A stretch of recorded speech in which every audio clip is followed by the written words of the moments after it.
વખતે વૈદિક વાંગમાં એમાં કઈ ચાલી રહ્યું છે યાદ છે મને ખબર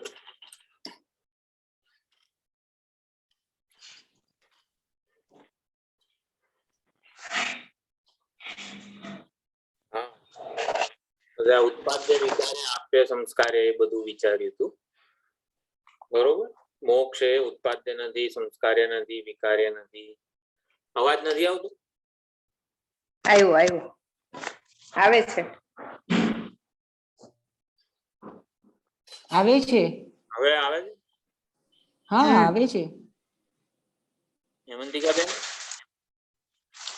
અવાજ નથી આવે છે હવે આવે છે આવે છે આવ્યો તો મોક્ષ ઉત્પાદ્ય નથી ઉત્પત્તિ રૂપી ક્રિયાનું ફળ નથી મોક્ષ વિકાર્ય નથી વિકૃતિ રૂપી ક્રિયાનું ફળ નથી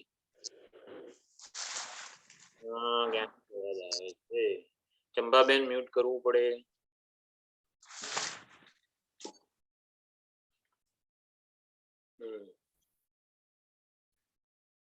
મોક્ષ ઉત્પાદ્ય નથી એટલે ઉત્પત્તિ રૂપી ક્રિયાનું ફળ નથી મોક્ષ વિકાર્ય નથી વિકૃતિ રૂપી ક્રિયાનું ફળ નથી મોક્ષ સંસ્કાર્ય નથી સંસ્કૃતિ રૂપી ક્રિયાનું ફળ નથી મોક્ષ પ્રાપ્ય નથી આપ્ય નથી કારણ કે પ્રાપ્તિ રૂપી કર્મનું એ ફળ નથી તો મોક્ષ છે શું પછી હકીકતમાં આ નથી આ નથી આ નથી તો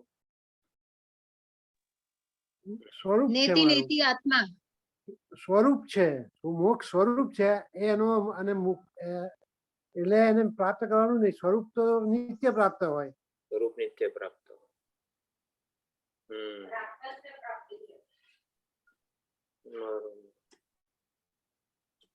નિત્ય પ્રાપ્ત છે મોક્ષ સ્વરૂપ આત્મા છે આત્મા મોક્ષ સ્વરૂપ છે અને મોક્ષ આત્મ સ્વરૂપ છે આ સમજાય વાક્ય આત્મા મોક્ષ સ્વરૂપ છે અને મોક્ષ આત્મ સ્વરૂપ છે કઈ ના સમજાય એવું છે આ બે વાક્યોમાં મોક્ષ વિશે એકાદ વાક્ય બોલો તો આપણે કહીએ છીએ મોક્ષ એ આત્મ સ્વરૂપ છે આત્મા વિશે એકાદ વાક્ય બોલો તો કહીએ છીએ આત્મા એ મોક્ષ સ્વરૂપ છે આત્મા મોક્ષ આત્મા હે આત્મા મોક્ષ સ્વરૂપ જ છે અને મોક્ષ આત્મા સ્વરૂપ છે એટલે કે મોક્ષ પ્રાપ્ત છે નિત્ય પ્રાપ્ત છે એમ મોક્ષ આત્મ સ્વરૂપ છે એવું કહેવાથી મોક્ષ સાક્ષાત અપરોક્ષતયા હું સ્વરૂપે જ પ્રાપ્ત છે એવું કહેવાય આત્મા મોક્ષ સ્વરૂપ છે એટલે આત્મા નિત્ય મુક્ત છે એ બંધનમાં છે જ નહીં બંધનનો ભ્રમ પણ નથી આત્મામાં આત્મા અજ્ઞાનથી નિત્ય નિવૃત્ત છે આત્મામાં મુક્તિ પણ ક્યાં છે આત્મા તો પોતે જ સ્વરૂપ હોય તો મોક્ષ સ્વરૂપ છે માટે એને મુક્તિની જરૂર નથી મોક્ષ કર્મનું ફળ નથી આત્મા મોક્ષ સ્વરૂપ છે અને મોક્ષ આત્મ સ્વરૂપ છે આ સમજવાનું કે ક્યાંથી આવે છે?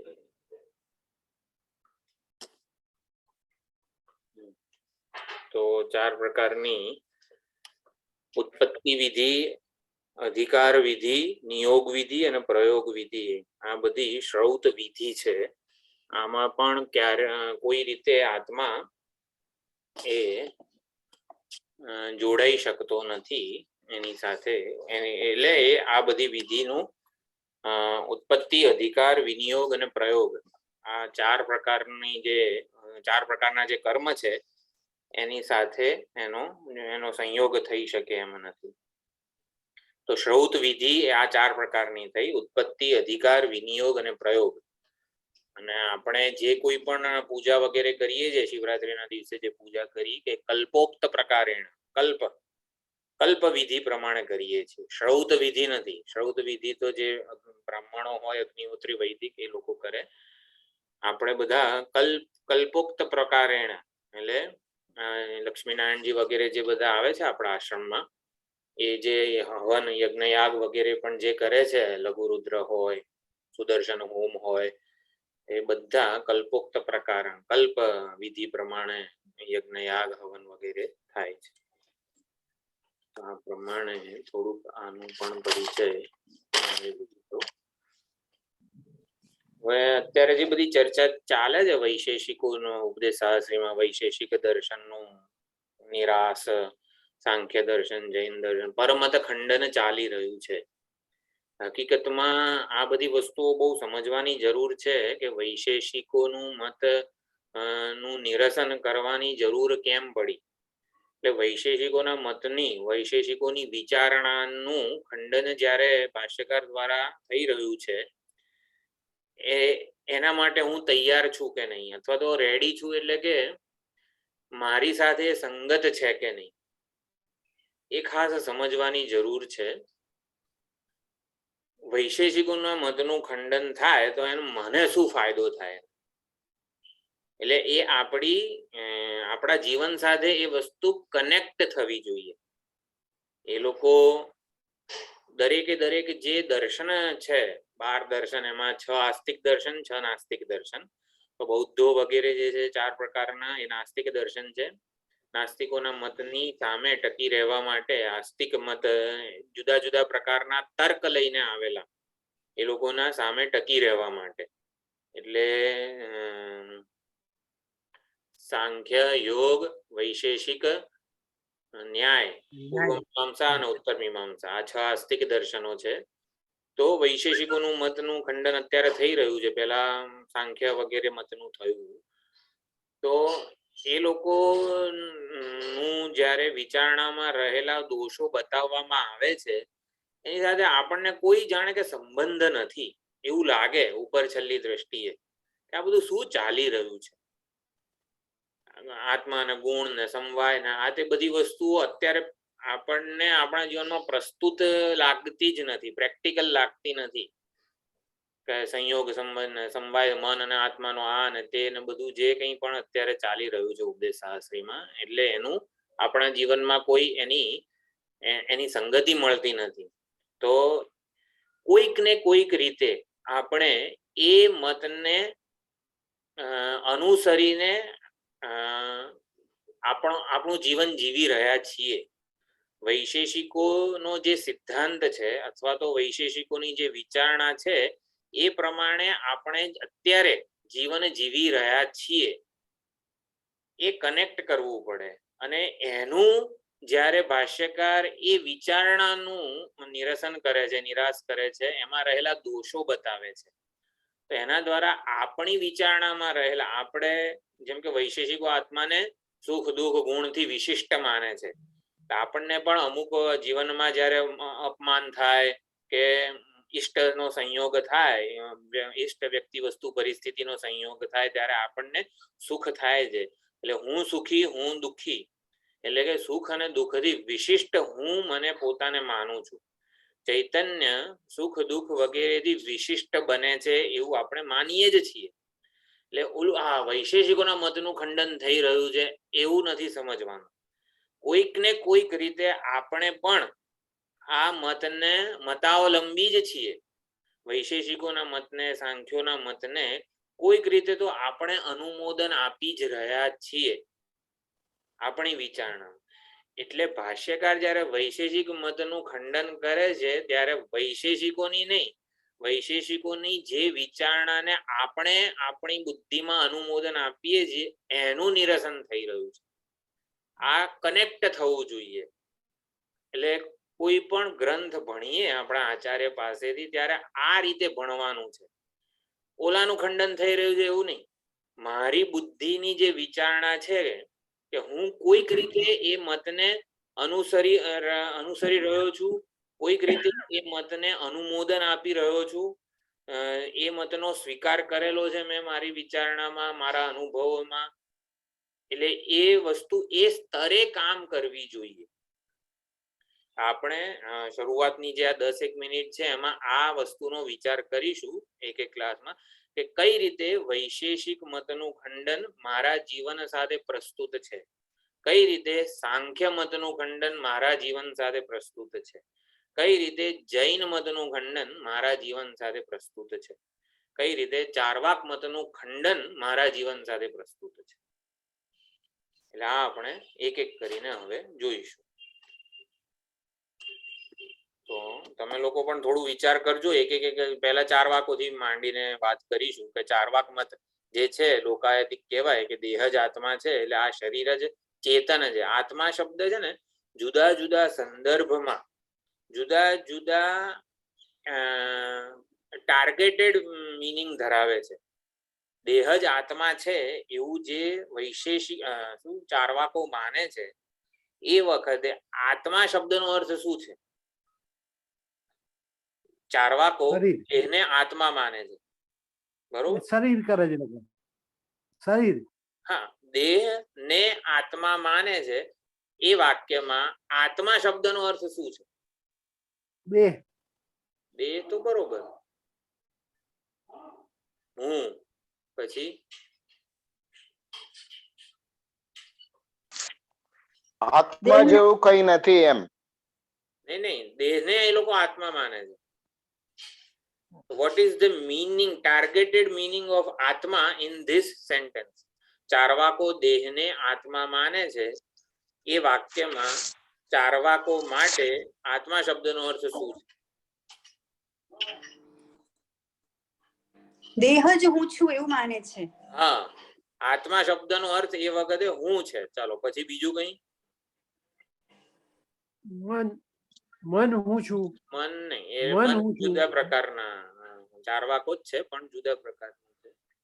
Body is important. બરોબર છે, બરોબર છે. સંભળાયું કોઈને જવાબ? સંગાત આખો સંગાત પૂરો નહીં. ચૈતન્ય દેહને ચૈતન્ય માને છે, ચેતન માને છે, એટલે ચૈતન્ય માને છે. શરીરથી આત્મા શબ્દનો અર્થ એ વખતે શરીરથી ચેતન થવાનું. થયો. દેહને ચેતન માને છે. ચેતન અને દેહ ને એક અધિકરણમાં અથવા તો સમાનાધિકરણમાં માને છે. દેહ એટલે ચેતન, ચેતન એટલે દેહ. દેહ સિવાય દેહથી અતિરિક્ત કોઈ ચેતન છે એવું નથી. દેહ જ ચેતન છે, ચૈતન્ય સ્વરૂપ છે. બીજો એક આત્મા શબ્દનો અર્થ સ્વરૂપ થાય છે. આત્મા જેમ કહીએ કે ઘડાનો આત્મા માટી છે, માટી એ ઘડાનો આત્મા છે, તો એ વાક્યમાં આત્મા શબ્દનો અર્થ સ્વરૂપ થાય. આત્મા શબ્દનો જ જુદા જુદા સંદર્ભમાં જુદો જુદો અર્થ થાય છે. આ બધી વસ્તુઓ આપણી કઈ કઈ વિચારણાઓ છે કે જેમાં આપણે ચાર્વાકો જાણે અજાણે ચાર્વાકોના મતને અનુસરી રહ્યા છે. એટલે જ્યારે ચાર્વાક મતનું ભાષ્યકાર ખંડન કરે છે ત્યારે ચાર્વાકોને અનુમોદન આપનારી મારી જે વિચારધારા છે એનું ખંડન થઈ રહ્યું છે.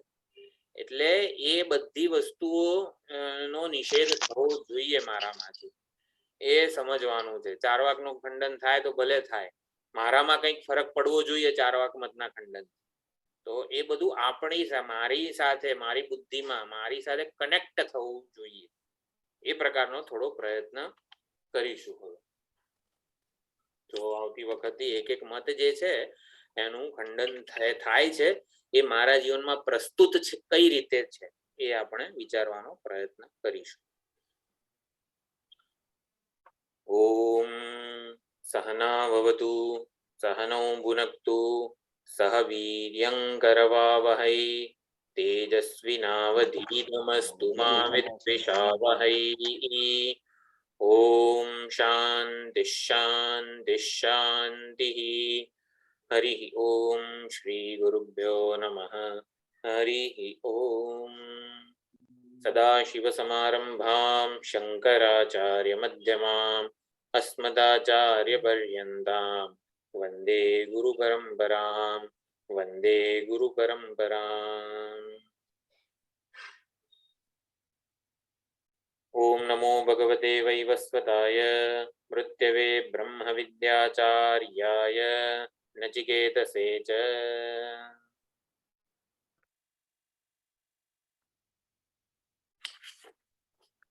12મા મંત્ર ઉપર વિચારણા થઈ ગઈ હતી. એકવાર 12મો મંત્ર બોલું છું. અંગુષ્ઠમાત્ર પુરુષઃ મધ્ય આત્મનિ તિષ્ઠતિ ઈશાનો ભૂત ભવ્યસ્ય ન તતો વિજુગુપ્સતે એતદ્વૈ તત. અંગુષ્ઠમાત્ર પુરુષઃ અંગૂઠા જેવડા કદ વાળો પુરુષ એટલે કે ચેતન જે છે એ આત્મની મધ્યે, આત્મની શબ્દનો અર્થ અહીંયા દેહ છે. દેહ મધ્યે અહીંયા હૃદય કમળમાં તિષ્ઠતિ એનામાં વિરાજમાન છે, એ હૃદય કમળમાં ઉપલબ્ધ છે. અંગુષ્ઠ માત્ર નો વિવક્ષિત ટાર્ગેટેડ મિનિંગ શું હતો કે અહીંયા અંગૂઠા જેવડો કહીને જે ચેતન છે એ ખાલી અંગૂઠા જેવડું જ છે, એ કદ કે પરિમાણ જે છે એ વિવક્ષિત નથી. ઉપલબ્ધિ જે ઈશાન ભૂત ભવ્યસ્ય અનંત અસીમ અપરિચ્છિન્ન ચૈતન્ય છે, પરમાત્મા સ્વરૂપ ચૈતન્ય છે, એ જેમાં આપણા હૃદય કમળમાં ઉપલબ્ધ છે. એટલે અંગુષ્ઠ માત્ર પરથી એનું પરિમાણ કે કદ મહત્વનું નથી, કે વિવક્ષિત શું છે એની ઉપલબ્ધિ. આ સંઘાતમાં એની ઉપલબ્ધિ, આ સંઘાતમાં એની વિદ્યમાનતા વિવક્ષિત છે. આપણે કીધું સત્સંગ હોલ નું ઉદાહરણ લીધું હતું. જે સત્સંગ હોલમાં આવી રીતે હનુમાનજી છે, પૂજ્ય સ્વામીજી છે, દક્ષિણામૂર્તિજી છે, શંકરાચાર્યજી છે, બધા ભગવાન વિદ્યમાન છે, એવા સત્સંગ હોલના સ્ટેજ ઉપર સ્વામીજી બેઠા છે એવું કહીએ ત્યારે અર્થ શું? ભાઈ સ્વામીજી સત્સંગ હોલના સ્ટેજ ઉપર ઉપલબ્ધ છે, સ્વામીજીને મળવું હોય તો ત્યાં જ જવું પડે. એવી રીતે જે જગતનું અધિષ્ઠાન છે ઈશાન ભૂત ભવ્યસ્ય, જે સમષ્ટિ ઉપાધિમાં ઉપલબ્ધ ચૈતન્ય છે, એ જ આ વ્યષ્ટિ ઉપાધિમાં પણ ઉપલબ્ધ છે. આ પ્રમાણે વિવક્ષિત અર્થ આ છે. અંગુષ્ઠ માત્ર પુરુષ પ્રથમા વિભક્તિ એક વચન છે. ઈશાન ભૂત ભવ્યસ્ય એ પણ પ્રથમા વિભક્તિ એક વચન, સમાનાધિકરણ છે. બંને એક જ વસ્તુની વાત થઈ રહી છે. સોયમ દેવદત્ત, એવી રીતે અહીંયા પણ અંગુષ્ઠ માત્ર ઈશાન, તે આ દેવદત્ત છે. તો વિરોધી અંશ બાદબાકી કરી નાખવાની, ભાગ ત્યાગ લક્ષણા વગેરે જે કહેવાય છે એવી રીતે અંગુષ્ઠ માત્ર માંથી જે અંગુષ્ઠ માત્ર એટલે કે હૃદય કમળ એક સંઘાત રૂપી જે ઉપાધિ છે, સંઘાતથી ઉપલક્ષિત જે હૃદય કમળ છે એ ઉપાધિને પણ તમે બાજુએ મૂકો અને ભૂત ભવ્યસ્ય ઈશાન, સમગ્ર કાળનો જે શાસક છે, સમષ્ટિ ઉપાધિ જેણે કાળનું પણ સર્જન કરેલું છે, એનો જે શાસક છે, નિયંતા જે સર્જનહાર છે, એ એક જ છે, ચૈતન્ય છે. આ પ્રમાણે આખું ઐક્ય દર્શન કરાવવામાં આવ્યું. તો પછી 13મો મંત્ર જે છે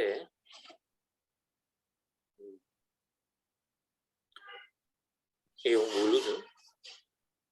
અંગુષ્ઠ માત્ર પુરુષ જ્યોતિરિવા ધૂમકઃ ઈશાનો ભૂત ભવ્યસ્ય સ એવાદ્ય સ ઉષ્વઃ એતદ્વૈ તત.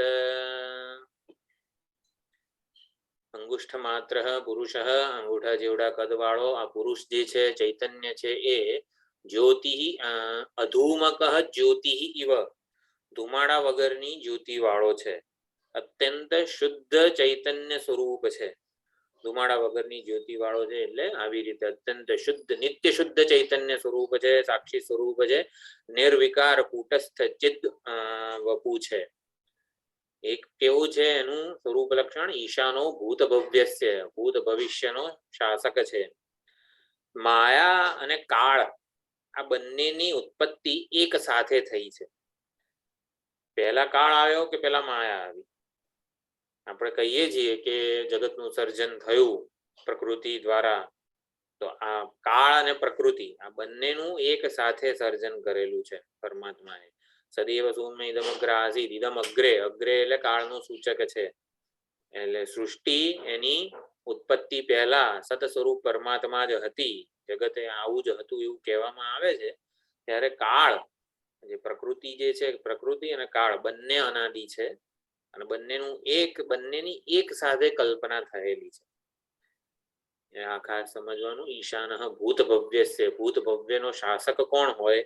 કાળનો શાસક કોણ હોય? કાળની કલ્પના કરનારો જે હોય ને, સ્વપ્નની જ્યારે હું મારા સ્વપ્ન જગતમાં હોઉં એટલે કે સ્વપ્ન જોતો હોઉં ત્યારે સ્વપ્નનો જે કાળ છે, સ્વપ્નમાં હું ઋષિકેશ મંદિરમાં ગયો, ત્યાં પૂજા નિહાળી વગેરે બધું કર્યું, આ સ્વપ્નનો જે કાળ છે એનો નિયામક કોણ છે?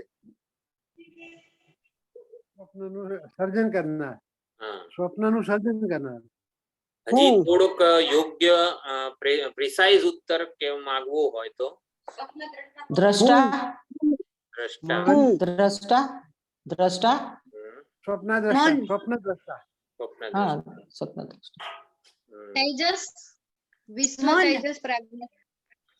બધું એટલે સાચો જ ઉત્તર છે. ઉત્તર એકદમ સાચા છે બધા જ. સ્વપ્ન દ્રષ્ટા કો, મન કો અથવા તો તૈજસ કો,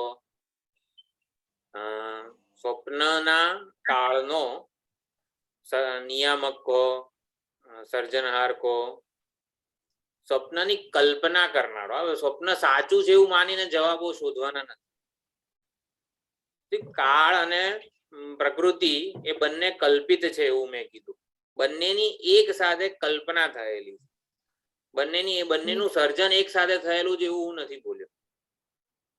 ખ્યાલ આવે છે કે નહીં? હજી સર્જન અને કલ્પના બે વસ્તુમાં આપણે સર્જન શબ્દ સાથે હંમેશા સત્યતાને જોડી લઈએ છીએ. જગતનું સર્જન થયું એટલે સાચું જગત ઉત્પન્ન થયું ને. પરંતુ એવું કહીએ કે જગતની કલ્પના થઈ તો કેવું એનામાંથી સત્યતા ખરી પડે છે. આ સમજવાનું છે કે કાળ અને પ્રકૃતિ બંનેની એક સાથે કલ્પના થઈ છે. ઈશાન ભૂત ભવ્ય છે. ભૂત ભવ્યનો ઈશાન કોણ હોઈ શકે? જેણે ભૂત અને ભવિષ્યની કલ્પના કરી છે ને એ હોઈ શકે. કલ્પના કરનારો ચેતન જ હોય. એ ચૈતન્ય સ્વરૂપ જે છે કે જેણે સમગ્ર ભૂત અને ભવિષ્યની કલ્પના કરી છે. કલ્પનાનું અધિષ્ઠાન છે, કાળનું અધિષ્ઠાન છે. કાળ અધિષ્ઠાન શબ્દ આવે એટલે આવી રીતે અધિષ્ઠાન શબ્દ સીધો ચૈતન્યને ટાર્ગેટ કરે છે. એટલે અધિષ્ઠાન જે આમ કંઈક આમ અતીત છે એવું સમજવાનું નથી. ચૈતન્ય જ અધિષ્ઠાન છે અને એ તો મારું સ્વરૂપ છે. એટલે ઈશાન ભૂત ભવ્યસ્ય પછી એનું થોડુંક સ એવ અદ્ય સ ઉષ્વ, એ ચૈતન્ય જેણે કાળની કલ્પના કરી છે, જેણે સમગ્ર ભૂત સમગ્ર ભવિષ્ય અનંત ભૂત અને અનંત ભવિષ્યની કલ્પના કરી છે, એ અત્યારે જેવો છે સ એવ અદ્ય, અત્યારે જેવો છે, આજે જેવો છે એવો જ સ ઉષ્વ, ખરેખર ખરેખર એ કાલે, શ્વહ એટલે કાલે, કાલે પણ એવો જ રહેનારો છે. અત્યારે જેવો છે ને એવો જ કાલે રહેનારો છે. એનામાં કઈ પરિવર્તન આવતું નથી. એ કુટસ્થ છે. પરમાત્મા તત્વ છે, કુટસ્થ છે. આમ તો આજે જેવો છે એવો જ કાલે રહેવાનો હોય. કોઈ એનામાં કઈ એમાં ફેરફાર ના થાય કઈ. એ તો એ વર્ણન તો આમ બહુ ડિસ્કરેજિંગ લાગે. એવો ને એવો જ રહ્યો છે, જરાય સુધારો થયો નથી. આપણે વ્યવહારમાં કહીએ છીએ નાનો પહેલા નાનો હતો, હવે બાળક બુદ્ધિ જ છે, જરાય મોટો થયો નથી, જરાય મેચ્યોર થયો નથી. આ તો એવું વર્ણન ના થયું ચૈતન્ય માટે. એવો ને એવો છે, પહેલા જેવો હતો ને એવો અત્યારે છે, જરાય સુધારો થયો નથી. બરોબર. વિકાર રહિત વર્ણન થયું. હે? એનું વિકાર રહિત વર્ણન થયું. વિકાર રહિત, વિકારોથી રહિત છે એ પ્રકારનું વર્ણન થયું ને. હા, એટલે કોઈ સારું પણ વર્ણન. વિકાર એને લાગતા નથી. અસંગ, અસંગ છે. હમ. અને એનો ક્ષય થતો નથી. હા, એને સુધારાની જરૂર જ નથી. બસ. નિરવયવ સાબિત થાય. નિરવયવ જરૂર સાબિત નથી, થાય. નિત્ય. સુધારાની જરૂર નથી. આપણે એવું કહીએ કે ભાઈ હમ. બાળક બુદ્ધિ પહેલા તું 5 વર્ષ પહેલા જેવો હતો એવો ને એવો અત્યારે છે, કઈક સુધાર જરાક, પહેલા જેવો ના રહીશ. આપણે જાણે કે વ્યવહારમાં કોઈકને કહેતા હોઈએ જરાક મેચ્યોર થાવ, જરાક સુધરો, આમ આમ જાણે કે કહેતા હોઈએ છીએ ને. તો આવું છે સએવ અદ્ય સૌષ્વ, પહેલા જેવો હતો ને એવો અત્યારે છે. તો આમ ડિસ્કરેજિંગ લાગે. નહીં નહીં નહીં, સુધારાની જરૂર નથી, સુધારાનો અવકાશ નથી. વિકાર કેમ નથી? પૂર્ણ છે બરોબર, પણ સુધારાની, વિકારની, પરિવર્તનની જરૂર નથી એને. એ ખાસ સમજવાનું છે આમાં. પછી ધુમાડા વગરની જ્યોતિ, અધૂમકઃ જ્યોતિ ઇવ, એવું કીધું છે. અંગુષ્ઠ માત્ર ઉપર તો ખાસો વિચાર થયો છે. એટલે અધૂમકઃ જ્યોતિ અંગુષ્ઠ માત્ર. જો આ ભાગવતમાં પણ ઘણી જગ્યાએ જે ભક્તો જે છે પોતાના હૃદય કમળમાં ભગવાનનું ધ્યાન કરે છે. નારદજીએ ધ્રુવજીને આ જ પ્રમાણે પોતાના હૃદય કમળમાં જ નારાયણનું આખું જે સ્વરૂપ છે, શંખ ચક્ર ગદા પદ્મ, બધું જ રૂપ વર્ણન કરેલું. અને એ રૂપનું ધ્રુવજી જે છે પોતાના હૃદય કમળમાં ધ્યાન કરતા હતા. યોગીઓ ભગવાનના નખના અગ્ર ભાગની જે જ્યોતિ છે એ અત્યંત શું કહેવાય છે, બહુ જ પ્રકાશવંતી છે, અત્યંત જ્યોતિ સ્વરૂપ છે. નખાગ્રનું ધ્યાન કરતા હોય છે યોગીઓ. ક્યાં ધ્યાન કરતા હોય છે? પોતાના હૃદય કમળમાં. એટલે આવી રીતે અધૂમકઃ જ્યોતિ, ધુમાડા વગરની જ્યોતિ, એટલે અત્યંત શુદ્ધ ચૈતન્ય સ્વરૂપ છે, અસંગ છે, નિર્વિકાર છે, નિરાકાર છે. અને માટે સ એવ અદ્ય સૌષ્વ, જે જેવો અત્યારે છે આને છે ને સનાતન કહેવાય. સહૈ અદ્ય એટલે વર્તમાન કાળ, એ અત્યારે અહીં અથવા તો આ દેશમાં અથવા તો અહીં અત્યારે આજે જેવો છે, એટલે આજે એટલે વર્તમાન કાળ. સ એવ અદ્ય વર્તતે, અને પછી ઉ છે, ઉ એટલે અપી, અને વળી શ્વઃ અપી સહ એવ વર્તિષ્યતે, આવતીકાલે પણ એ એવો જ રહેનારો છે. એટલે એ જ રહેનારો છે, બદલાઈ જનારો નથી. આ દેહનું પતન થશે પછી પણ શ્વઃ, પછી પણ એ જ રહેનારો છે. એટલે ચૈતન્ય જે છે દેહના આવાગમનથી જરા પણ એમાં ક્ષતિ થતી નથી, વધારો થતો નથી. ઉચ્ચ યોનિનો દેહ ધારણ કરવા દ્વારા એમાં ઉત્કૃષ્ટતા આવતી નથી, નિકૃષ્ટ યોનિ ધારણ કરવા દ્વારા એમાં નિકૃષ્ટતા આવતી નથી. અનેક યોનિઓને ધારણ કરનારો તો એ જ છે. એટલે નચિકેતાનો જે પ્રશ્ન હતો, નાયમ અસ્તિતિ ચૈકે, અસ્તિતિ એકે નાયમ અસ્તિતિ ચૈકે, આ દેહના પતન પછી આત્મા કે ચૈતન્ય જેવું કંઈ રહે છે કે નથી રહેતું? અસ્તિ ઇતિ એકે, કોઈક કહે છે, કેટલાક કહે છે કે રહે છે, અને કેટલાક કહે છે કે નથી રહેતા.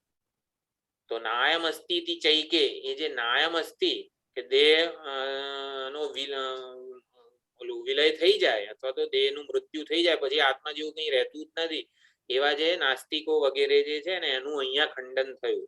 સએવ અદ્ય સૌષ્વહથી, કે એ જે અત્યારે આ દેહમાં વર્તમાન છે ને એ કાલે પણ રહેનારો જ છે, અને કે આ દેહ ધારણ કરીને પણ એવો ને એવો જ રહેનારો છે. જીવ અનાદિ છે, જીવ એટલે કે જીવ રૂપે જે ચૈતન્ય છે એ અનાદિ જ છે. એ અનેક યોનિઓ કે દેહ ધારણ કરવા છતાં પણ એમાં કોઈ ફેર આવતો નથી, વિકાર આવતો નથી. એટલે નાયમ અસ્તિતિ ચૈકે, એ જે દ્વિતીય પક્ષ હતો નચિકેતાના પ્રશ્નનો, એનો અહીંયા ઉત્તર આપવામાં આવ્યો કે આત્મા કે ચૈતન્ય જેવું કંઈ રહે છે કે નથી રહેતું. એટલે ક્ષણિકવાદ કહો કે બધું નાશ પામી જનારો છે દેહ, શું છે, ભસ્મીભૂતસ્ય દેહસ્ય પુનરાગમનમ કુતઃ.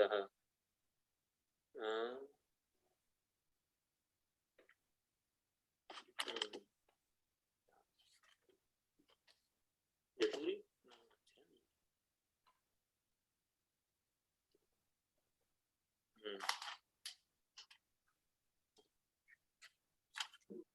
એટલે એનો અહીંયા આવી રીતે ઉત્તર આપવામાં આવ્યો. સનાતન છે આત્મતત્વ, અત્યારે જેવો છે એવો જ એ રહે છે. એક સ્થાને જુદો હોય બીજા સ્થાને જુદો હોય એવું પણ નથી, નિર્વિકાર જ રહે છે. સાતત્ય, જગતમાં જે કંઈ પણ પરિવર્તન થઈ રહ્યા છે એનું એ પરિવર્તનની નોંધ લેનાર કે પરિવર્તનને અનુમોદન આપનાર આત્મતત્વ છે. પરિવર્તનની નોંધ એ જ લઈ શકે જે સ્વયં અપરિવર્તનશીલ હોય. સ્વયં કુટસ્થ જે હોય ને એના ઉપર જ બધા પરિવર્તનોની કલ્પના થાય છે. પરિવર્તનની નોંધ આપણે લઈ શકીએ છીએ ને કે આ શરીર, હા ચલો ધોળા વાળ શરૂ થયા, પરિવર્તનની નોંધ લઈ શકીએ છીએ ને એ જ બતાવે છે કે હું અપરિવર્તનશીલ છું. તો દરેકે દરેક અનુભવ, જે આત્મપુરાણમાં પણ જે ટોપિક ચાલે છે ભેદ અભેદ દ્રષ્ટિનો, પણ આ જ બતાવે છે. યાજ્ઞવલ્ક્ય મૈત્રીને કહે છે હવે મારે કંઈ કહેવાની જરૂર નથી, મારે કંઈ ન વક્તવ્યમ મયા અત્ર, કે જીવનના પ્રત્યેક અનુભવો અભેદને જ પોઈન્ટ કરી રહ્યા છે, અભેદને જ સૂચિત કરી રહ્યા છે, અભેદ કે ઐક્યનું જ દર્શન કરાવી રહ્યા છે. મારે કંઈ એમાં કહેવાનું જ નથી. એટલે જે કંઈ આપણે દ્રષ્ટિ બદલવાની છે કે વિકારો જે છે અત્યારે આપણું ધ્યાન દોરી રહ્યા છે, એના બદલે વિકારો જેને લીધે જણાય છે, અનુભવો આપણું ધ્યાન દોરી રહ્યા છે. જેને લીધે અનુભવ થાય છે અથવા તો અનુભવો જેને થઈ રહ્યા છે એના ઉપર ધ્યાન આપીએ ને તો આપણે ઐક્યનું કે એ દ્રષ્ટિ કેળવી શકીએ. એટલે અનુભવમાંથી, અનુભવો જેને થઈ રહ્યા છે એના ઉપર ધ્યાન આપવાનું છે. વિકારમાંથી, વિકારો જેને લીધે થઈ રહ્યા છે, વિકારો જેને લીધે થઈ રહ્યા છે એટલે જે અધિષ્ઠાન ઉપર કલ્પાય છે, વિકારો સાચા માનીશું ને ત્યાં સુધી કોઈ દિવસ નિર્વિકાર અધિષ્ઠાન તરફ નહીં પહોંચાય. એ આગળ આવવાની છે ચર્ચા. વિકારો કેમ ધ્યાન હા ચલો આમાં જ છે અધૂમક, એટલે વિકારો જે છે એ અધૂમક. અહીંયા અખંડાનંદજી ધુમાડા વગરની જ્યોતિનો અર્થ સુંદર કરે છે. ધુમાડા વગરની જ્યોતિ એટલે શું? દ્વૈતને ધુમાડો કીધો છે, અને એવું ધુમાડા વગરનું, દ્વૈત વગરનું આ જ્યોતિ છે, શુદ્ધ અસંગ અદ્વિતીય સ્વરૂપ ચૈતન્ય છે. એટલે દ્વૈત ઈંધણ છે. આપણે કંઈ પણ બાળીએ, લાકડું વગેરે બાળીએ ત્યારે ધુમાડો થોડોક ઉત્પન્ન થાય છે, તો દ્વૈત ઈંધણ છે, જ્ઞાન જ્યોતિ છે. અને જ્ઞાન જ્યારે દ્વૈતને બાળે, દ્વૈત ઈંધણ છે અને જ્ઞાન જ્યોતિ છે, અગ્નિ છે. અગ્નિ જ્યારે ઈંધણને બાળે ત્યારે ધુમાડો તો ઉત્પન્ન થાય છે. એ ધુમાડો શું છે? મૃત્યુ, દુઃખ, વિષાદ વગેરે બધું ધુમાડો છે. તો આ અધૂમક જ્યોતિ, તો આ ચૈતન્ય અંગુષ્ઠ માત્ર પુરુષ જે છે એ મૃત્યુ કે દુઃખ રૂપી ધુમાડા વગરની જ્યોતિ જેવો છે. એટલે એ ખાસ સમજવાનું કે અધૂમક, અધૂમક નો આપણે શું અર્થ સમજવાનો છે? હું ધુમાડા વગરની જ્યોતિ છું એટલે શું? ધુમાડો શું છે? દ્વૈત છે અથવા તો દૃશ્ય છે. હું એવો દ્રષ્ટા છું જેમાં જેને દૃશ્યનો કોઈ સંબંધ નથી.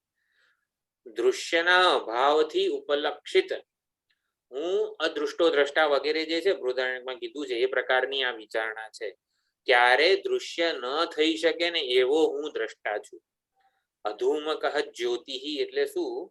ધુમાડા વગરની જ્યોતિ એટલે અદૃશ્ય, એટલે હું ક્યારે દૃશ્ય થઈ શકું નહીં એવો દ્રષ્ટા છું. એટલે આમાં દ્રષ્ટાપણું પણ મુખ્ય અર્થમાં રહેતું નથી. દૃશ્ય સ્વરૂપ છું એવો જ અર્થ અહીંયા છે. દૃશ્ય કોને કહેવાય એના ઉપર વિચાર કરીએ આપણે. દૃશ્યપણું મારામાં નથી, હું કોઈનું વિષય બની શકું એમ નથી. તો દૃશ્ય કોને કહેવાય?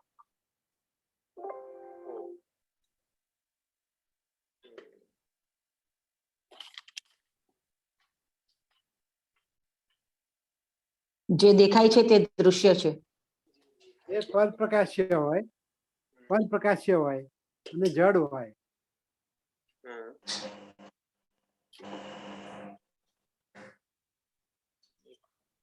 જે વિષય છે વિષય ઇન્દ્રિય છે, ગોચર છે. દેખાય છે. ઇન્દ્રિય ગોચર છે તે દ્રશ્ય છે. સ્વયં પ્રકાશિત નથી. હમ. હા સ્વયં પ્રકાશિત નથી દ્રશ્ય. આપણે દૃશ્ય બીજું હોય તો- શબ્દને જ્યારે પણ સમજવો હોય ને ત્યારે સપનાને લઈ આવવાનું. તો જે અર્થ સમજવો છે ને એ સમજાઈ જવાય, જ્યાં જઈ શકીએ આપણે. દૃશ્ય સમજ સ્વપ્ન દૃશ્ય દૃશ્ય જ્યારે પણ આવે ને શબ્દ ત્યારે સ્વપ્ન લાવી દેવાનું વચ્ચે. સ્વપ્ન દૃશ્ય બરોબર. મિથ્યા હોય તો હા બરોબર છે. યદ દૃશ્યમ તન્મિથ્યા. હમ. જે હોય નહીં ને દેખાય ને એને દૃશ્ય કહેવાય. આ દૃશ્યની વ્યાખ્યા છે. બરોબર. આ સમજવી સહેલી છે કે અઘરી છે વ્યાખ્યા? હા શેખરભાઈ? No, why can't you repeat once? હા, this mobile is દૃશ્ય. Why? Yeah, Because we it can is see. non-existent. જે હોય નહીં ને દેખાય એને દૃશ્ય કહેવાય. okay. આ નથી પેપર ઉપર છતાં દોરેલું દેખાય. ડ્રોઈંગ હોય એને જેવું થયું. હા પેપર ઉપર ડ્રોઈંગ દોર્યું હોય, પેપર ઉપર ડ્રોઈંગ દોર્યું હોય હા કોઈ, અને એ ડ્રોઈંગ આપણને દેખાય ખરું પણ વાસ્તવિકતા નથી એમ. હા. Ah, right. સૂર્ય ચંદ્ર તારા વગેરે પર્વતો નદી બધું દોરેલું હોય તો સૂરજ છે ત્યાં, ચંદ્ર છે, તારા છે, નદી છે, પર્વત છે. તારા પર્વત જેવું પણું નથી. ચંદ્ર જેવું. હા, પર્વત પણું નથી, નદી પણું નથી. દેખાય છે પણ હોય નહીં. જે હોય નહીં ને દેખાય એને દૃશ્ય કહેવાય. દૃશ્ય એટલે જે દેખાય છે એને દૃશ્ય કહેવાય એવું નથી સમજવાનું. જે હોય નહીં ને દેખાય ને એને દૃશ્ય કહેવાય. સ્વપ્ન કલ્પના માત્ર. દૃશ્ય છે, કલ્પના, હા. કલ્પના માત્ર. કલ્પિત મનની અંદર માત્ર. કથાની એ કલ્પના કરીએ કલ્પિત છીએ. છે. ત્યાં ઋષિકેશના આશ્રમની અત્યારે કલ્પના કરીએ. એક્ઝેક્ટલી સમજવાનું. જો આવી રીતે એક દૃશ્ય શબ્દ પણ આપણને કેટલો ગહન અર્થ આપી જાય છે. આને વિચારણા કહેવાય કે કઈ રીતે એક એક શબ્દ આપણને આવી રીતે સ્વરૂપ સુધી લઈ જાય છે. તો હું દૃશ્ય નથી એ શું બતાવે છે? એ આપણું ખરું ડાયમેન્શન બતાવે છે કે જે હોય નહીં અને દેખાય એને દૃશ્ય કહેવાય, પરંતુ હું શાશ્વત અસ્તિત્વ. ભગવાન આ દેખાતા કેમ નથી? ભગવાન દેખાતા કેમ નથી? આપણને હંમેશા એવું થાય ભગવાન આલો જીવનમાં વ્યાપ્ત છે અને સંવાદિતા છે અને બધું છે, નિયતિ છે, કાયદો છે, ઓર્ડર છે. દેખાતો કેમ નથી ભગવાન? જો દેખાઈ જાય ને તો એ ખોટો હોય. ભગવાન દૃશ્ય ના થઈ શકે. ભગવાન દ્રષ્ટાનું સ્વરૂપ છે. દૃશ્યને જે જોનારો છે ને એ ભગવાન છે. તો એ દૃશ્ય કઈ રીતે થઈ શકે? અધૂમકઃ જ્યોતિનો આ અર્થ છે. જે ક્યારે દૃશ્ય ન થઈ શકે ને એવો દ્રષ્ટા હું છું. દ્રષ્ટા હું છું એ કદાચ દ્રષ્ટાનું સ્વરૂપ હું છું. દ્રષ્ટા સ્વરૂપ એક જ સમાસ લઈ લેવાનો. દ્રષ્ટા સ્વરૂપ હું છું એટલે અધૂમકઃ જ્યોતિ. એટલે આવી રીતે દૃશ્ય આપણને આમ હંમેશા પરમાત્મા જ જણાય, પરમાત્મા જણાવવા જોઈએ, દેખાવા જોઈએ, કઈક અનુભવ થવો જોઈએ. અવાજ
શું દૃશ્ય એટલે જે હોય નહીં અને દેખાય એને દૃશ્ય કહેવાય. જે હોય નહીં અને દેખાય એને દૃશ્ય કહેવાય. જે હોય એ દેખાય નહીં અને જે ના હોય એ દેખાય. આવું તો કઈ હોય વેદાંતમાં? જે હોય નહીં એ દેખાય છે અને જે છે એ દેખાતું નથી.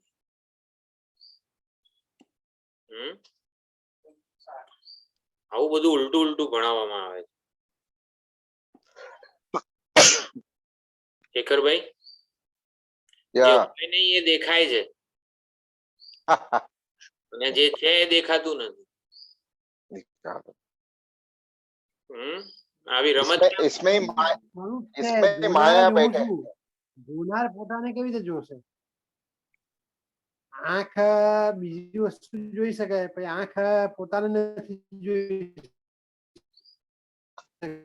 હમ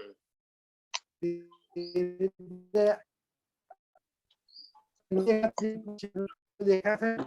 જે વસ્તુ દેખાય એ દ્રશ્ય બને. હા. દ્રશ્ય જ નહીં. જે છે એ નિર્ગુણ નિરાકાર છે, અદ્રશ્ય છે, તો ક્યાંથી દેખાય? એટલે જે છે એ જણાતો નથી, દેખાતો નથી, અને જે દેખાય છે એ નથી, છે દેખાડો જ છે ખાલી. જે દેખાય છે એનું કારણ જ એ છે ને. જે દેખાય છે, જે વસ્તુ આપણે જોઈ શકીએ છીએ, એનું અધિષ્ઠાન એ પોતે છે. કલ્પનાનો એ પણ અધિષ્ઠાન ઉપર અધ્યારોપ થયો હા, એટલે એવું થાય છે. અધિષ્ઠાન પર અધ્યારોપ એટલે આવું થાય છે. અવાજ આવે છે, ક્યાંથી આવે છે? અધ્યારોપ દેખાય ના, સુંદર બધું વિચારણા થઈ રહી છે એટલે સારું જ છે. તો દરેકે દરેક વસ્તુનું ડાયમેન્શન, એક દૃશ્ય શબ્દ પણ કેટલું બધું ડાયમેન્શન આપણને વિચારવાનું આપી જાય છે. એ હું તો અનેક પાસાઓ હોય છે એક જ શબ્દના. વેદાંત પાસે કેટલા બધા પાસાઓ હોય છે અને એટલે જ આટલા ગ્રંથો રચાયેલા છે વેદાંતમાં, કે એક એક શબ્દ કેટલું મોટું ડાયમેન્શન આપણને આત્મવિચારનું આપી જાય છે. એ નથી સેન્સ. એટલે દૃશ્યના અભાવ, દૃશ્ય થવાની જરૂરિયાત વગરનો છે. આત્મા કહો, ભગવાન કહો, દૃશ્ય થવું પડે ને ત્યારે એ જણાય એવો નથી. પેન, મોબાઈલ વગેરે જે મેં બતાવ્યું એ ક્યારે જણાય? આ પુસ્તક છે ક્યારે જણાય? દૃશ્ય થાય, પ્રકાશિત થાય ત્યારે જણાય. બધી જ વસ્તુઓ કેવી છે? પ્રકાશિત થાય ને પછી જણાય છે. કોઈક એને પ્રકાશિત કરે, કોઈકના જ્ઞાન પ્રકાશમાં એ પ્રકાશિત થાય છે. એવી જરૂર જ્યારે પણ ચૈતન્યને, ભગવાનને, પરમાત્માને, આત્માને, હું દૃશ્ય નથી, પરમાત્મા દૃશ્ય નથી એવું કહીએ છીએ, ત્યારે આવું પ્રકાશિત થવાની જરૂરિયાત વગરનો છે. આત્મા કહો, ભગવાન કહો, એ દૃશ્ય થવાની જરૂરિયાત વગરનો છે. દૃશ્ય કેમ થવું પડે? આપણા જ્ઞાનનો વિષય થવા માટે દૃશ્ય થવું પડે. આ પુસ્તક મને ક્યારે જણાય? સૂર્યપ્રકાશ હોય, મારી આંખ આને પ્રકાશે, આંખ પાછળ મન હોય, આટલી બધી શરતો પૂરી થાય ત્યારે આ પુસ્તક મને દૃશ્ય થાય, પુસ્તક મારા વડે પ્રકાશિત થાય. આટલી બધી કન્ડિશન છે, શરતો છે, ત્યારે કોઈ વસ્તુ દૃશ્ય બને છે. પરંતુ આત્માના કિસ્સામાં એવું નથી. પ્રકાશિત થયા વગર જ એનું જો જ્ઞાન હોય મને, તો પછી શું કરવા એ દૃશ્ય થાય? આપણે કોઈક કે આપણને કે ભગવાન દેખાતો નથી. ભગવાન કેમ નથી દેખાતો? દેખાવાની જરૂરિયાત વગરનો ભગવાન છે, માટે એ દેખાતો નથી. ભગવાન કેમ નથી દેખાતો? ભગવાન હોય તો જણાવવો જોઈએ ને. આ જગતમાં આટલું બધું ચાલી રહ્યું છે, ભ્રષ્ટાચાર ને યુદ્ધ ને આ બધું ચાલી રહ્યું છે, ભગવાન ક્યાં છે, ભગવાન કેમ કઈ કરતો નથી, ભગવાન કેમ ક્યાંય દેખાતો નથી? કંઈક કરવાની, કઈક રીતે પોતાનું અસ્તિત્વ જાહેર કરવાની જરૂરિયાત વગરનો છે, સ્વયં જ્યોતિ છે. એટલે એ ન જણાય ને એવી સ્વતંત્રતા ભગવાનને નથી, ન દેખાય ન જણાય એવી સ્વતંત્રતા જ ભગવાનને નથી. સદાય શું છે? સએવ અદ્ય સૌષ્વ, હંમેશ માટે જણાયેલો છે, હંમેશ માટે એનું જ્ઞાન છે જ આપણને. આપણો અનુભવ જે છે એની યથાર્થ ઓળખ વેદાંત શાસ્ત્ર આપે છે. આપણો અનુભવ જે છે કોઈ વિશિષ્ટ અનુભવ નથી આપતું, અનુભવની યથાર્થ ઓળખ આપણને આપે છે. મધુમકઃ જ્યોતિ, આ દરેકે દરેક શબ્દો છે એ આ રીતે આપણને યોગ્ય વિચારોનું ભાથું આપી જાય છે. એટલે એ પ્રમાણે આપણે અનુસંધાન કરી શકીએ આપણા સ્વરૂપ ઉપર, એ સમજવાનું. હવે 14મો મંત્ર છે.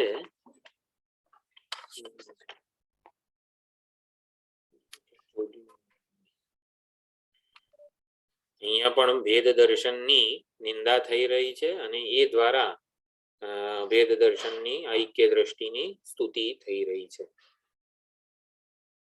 તો 14મો મંત્ર હું બોલું છું.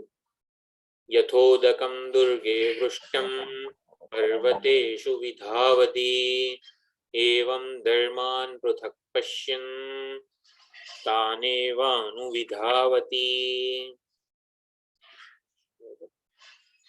યથા ઉદકમ દુર્ગે વૃષ્ટમ, જેવી રીતે દુર્ગે એટલે અત્યંત પર્વતોના શિખર ઉપર વગેરે પ્રમાણે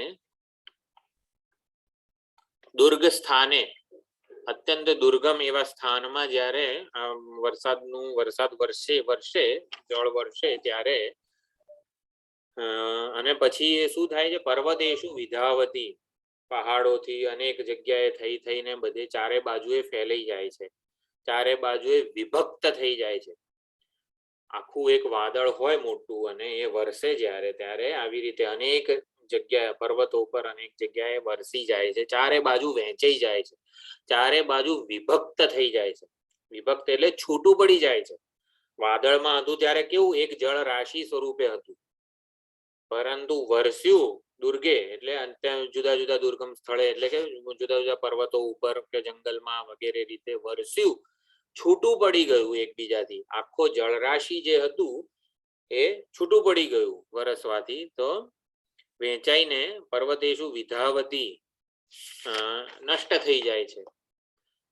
વિધાવતીનો વિધાવતી સંસ્કૃત વર્ડ છે. વિકીર્ણમ સદ વિશીર્યતે, વિકીર્ણ થઈ જાય છે, વિશીર્ણ થઈ જાય છે, વહેંચાઈ જાય છે, વિભક્ત થઈ જાય છે, નષ્ટ થઈ જાય છે. એવમ ધર્માન પૃથક પશ્યન, ધર્માન, ધર્મ શબ્દનો અર્થ અહીં આત્મા, જે જીવાત્મા કરીએ છીએ આપણે એ લેવાનો છે. આત્માઓને, જીવાત્માઓને પૃથક પશ્યન, જે આત્માઓને આવી રીતે વિભક્ત, એકબીજાથી જુદા, ભિન્ન, પૃથક, વિભક્ત માને છે. જેમ જળ રાશિ એક જ હતી પરંતુ વરસીને નષ્ટ થઈ જાય છે, એવી રીતે જે આત્માને એક ચૈતન્ય ક્ષેત્રજ્ઞમ ચાપી મામ વિદ્ધિ સર્વ ક્ષેત્રેષુ, બધા જ ક્ષેત્રોમાં ક્ષેત્રજ્ઞને વિભક્ત માને છે, ચૈતન્યને વિભક્ત માને છે. એક ક્ષેત્રમાં રહેલું ક્ષેત્રજ્ઞ જુદું, બીજા ક્ષેત્રમાં રહેલું ક્ષેત્રજ્ઞ જુદું, એક શરીરનો જીવાત્મા દેહી જુદો, બીજા શરીરનો દેહી જુદો, જીવાત્મા જુદો. એવી રીતે આત્માઓને જે વિભક્ત માને છે એ પણ આવી રીતે નષ્ટ થઈ જાય છે.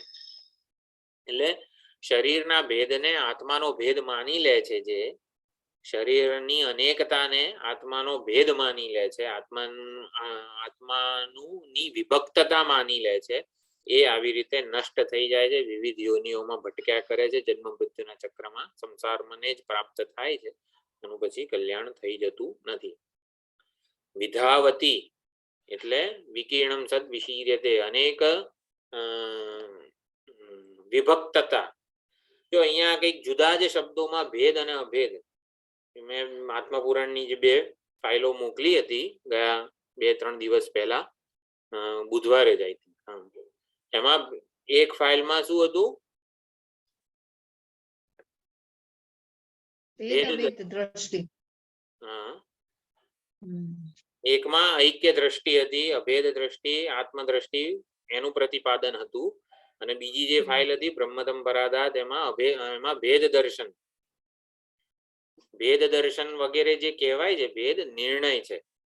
તો અહીંયા એ જ 14મો અને 15મો મંત્ર આ જ થીમ ઉપર છે આખો. અલંકારો ના સ્તરે અનેકતા છે, વિવિધતા છે, વિષમતા છે, બધાનું પ્રયોજન જુદું જુદું છે, નામ રૂપ પ્રયોજન બધા અલંકારોના જુદા જુદા છે. અલંકારોના સ્તરે રહેલી અનેકતાને ભેદ કીધો નથી.